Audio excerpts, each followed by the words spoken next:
Hello అండి, అందరికీ నమస్తే. సో ఈరోజు స్పెషల్ ఏంటంటే చికెన్ బిర్యానీ అనమాట. థంబ్‌నెయిల్ చూసే ఉంటారు. సో చికెన్ బిర్యానీ ఎలా రెడీ చేయాలో చూద్దాం, సింపుల్గా ఇంట్లో ఉన్న వాటితోటే. సో వీడియోలోకి అయితే వెళ్ళిపోదాం. సో మనకి దీనికోసం ఫ్రెష్ చికెన్ అనమాట. చికెన్ కడిగేసి పెట్టుకోవాలి. అలాగే బాస్మతి రైస్ కడిగేసి నానబెట్టుకోవాలి. ఆనియన్, పచ్చిమిర్చి, అలాగే ధనియాలు, ఇంకా మనకి దాల్చిన చెక్క, లవంగ, ఇవన్నీ మనకి మసాలాకు అనమాట. సో ఇవన్నీ అయితే ప్రిపేర్ చేసి పెట్టుకోవాలి రెడీగా. ఇంకా పెరుగు, సో పెరుగు కూడా పక్కన పెట్టేసుకుందాం. సో ఇవన్నీ అయితే ప్రిపేర్ చేసేసి పక్కన పెట్టేసుకుందాం. నెక్స్ట్ ప్యాన్ పెట్టేసి ఆయిల్ వేసేసుకుందాం. మనం ఆనియన్ వేయించుకోవాలి కదా, దానికోసం. సో ప్యాన్ పెట్టేసి మనం డీప్ ఫ్రై అంత ఆయిల్ వేసుకోవాల్సిన అవసరం లేదు. ఆనియన్ ఎంత ఉందో దానికి సరిపడా ఆయిల్ వేసేసుకొని వేయించుకుంటే సరిపోతుంది. సో ఆయిల్ హీట్ అయిన తర్వాత ఆనియన్స్ అయితే వేసుకుందాం. ఆనియన్ వేసేసి బాగా వేయించేసుకోవాలండి. సో ఆయిల్ అయితే సరిపోతుంది ఆనియన్స్కి. నేను సరిపడా ఆయిల్ వేసుకున్నా. మీరు డీప్ ఫ్రైలో చేసుకోవాలనుకుంటే డీప్ ఫ్రైలో కూడా చేసుకోవచ్చు. సో ఇలా వేగిపోయిందనమాట. సో తర్వాత మనం మసాలా అయితే చేసుకుందాం. దీనికోసం దాల్చిన చెక్క, లవంగ, ఇలాచి, అలాగే మనం ధనియాలు కూడా వేసేసుకొని మనము మసాలా అయితే ప్రిపేర్ చేసుకుందాం. మీరు దీంట్లో వేసుకోవాలనుకుంటే మనకి జీడిపప్పు ఉంటుంది కదా, జీడిపప్పు కూడా వేసుకోవచ్చు. నెక్స్ట్ మనం చికెన్ని మ్యాగ్నేట్ చేసుకుందాం. సో చికెన్లో మనం ఫస్ట్ అయితే కారం వేసుకోవాలి. సరిపడా కారం, అలాగే దానికి సరిపడా సాల్ట్. దాంట్లోనే సాల్ట్ వేసేసిన తర్వాత మనం మసాలా ప్రిపేర్ చేసుకున్నాం కదా, సో ఆ మసాలాను అయితే వేసేసుకోవాలి. సో ఘాటుగా తినేవాళ్ళు ఎక్కువ వేసుకున్నా నో ప్రాబ్లం అండి. సో మేమైతే ఎక్కువగానే తింటాం, ఎక్కువగానే వేసుకున్నాం. నెక్స్ట్ వచ్చేసి పెరుగు అనమాట. సో పెరుగు వేసేసి బాగా మనం కలిపేసుకోవాలి.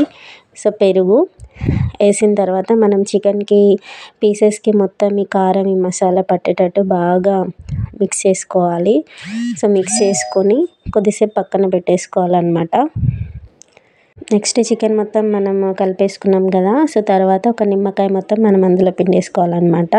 నెక్స్ట్ వచ్చేసి మనం పుదీనా అలాగే కొత్తిమీర 2 వేసుకుంటే 2 వేసుకోవచ్చు. సో వేసేసి పక్కన పెట్టేసుకోవాలి అది.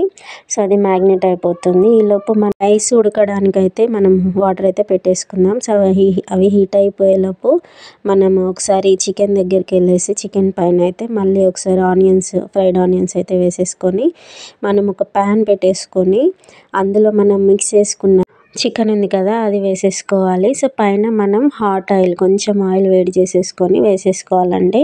సో ఇదైతే ఉడికిపోతుంది. ఈలోపు రైస్ మనం ఉడికించేసుకుందాం.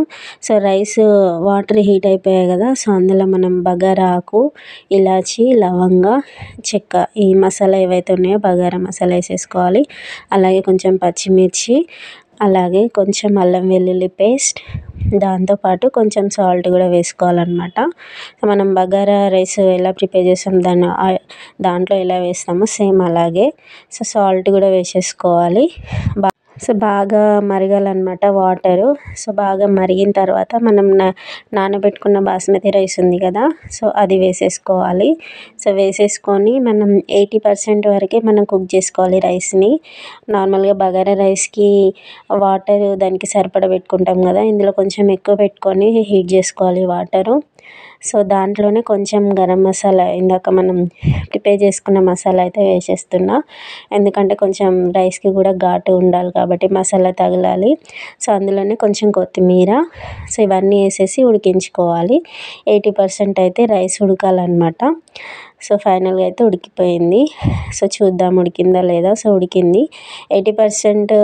ఎందుకంటే ఆల్రెడీ మనం నానబెట్టేసినాము. ఇంకొక 20% ఏంటంటే మనం చికెన్లో దమ్ వేస్తాం కదా, అందులో ఉడికిపోతుంది కాబట్టి మనం 80% ఉడికించుకోవాలి. నెక్స్ట్ చికెన్ చూస్తే చికెన్ కూడా రెడీ అయిపోయింది. సో అందులోనే కొంచెం మళ్ళీ ఫ్రైడ్ ఆనియన్స్ పైన వేసుకొని లేయర్స్ లాగా రైస్ వేసుకోవాలన్నమాట. ఇందులో నుంచి వాటర్లోంచి రైస్ తీసేసి వాటర్ లేకుండా తీసి రైస్ వేసుకోవాలి. ఒక లేయర్ వేసిన తర్వాత మళ్ళీ దానిపైన ఆనియన్స్ వేసుకొని అలాగే కొత్తిమీర ఆర్ పుదీనా వేసేసుకొని మళ్ళీ ఇంకొక లేయర్ అయితే రైస్ వేసుకోవాలి. సో ఇలా మొత్తం రైస్ వేసేసుకున్న తర్వాత మళ్ళీ మనం పైన గార్నిష్ లాగా అయితే చేసుకోవాలి. సో మొత్తం రైస్ వేసేసిన తర్వాత పైన మళ్ళీ ఆనియన్స్, కొత్తిమీర ఆర్ పుదీనా మళ్ళీ వేసుకుంటే కొంచెం మసాలా వేసేసుకొని కలర్ వేసుకోవాలి. ఇది మిల్క్లో కలిపేసుకోవాలండి, పాలల్లో కలర్ కలిపేసుకొని వేసుకోవాలి. సో ఇది అయిన తర్వాత మనం డైరెక్ట్గా స్టవ్ పైన అయితే ప్యాన్ పెట్టొద్దు. మనము అంటే దబ్బిస్తున్నాం కదా, అలా పెడితే డైరెక్ట్ కింద మాడిపోతుంది.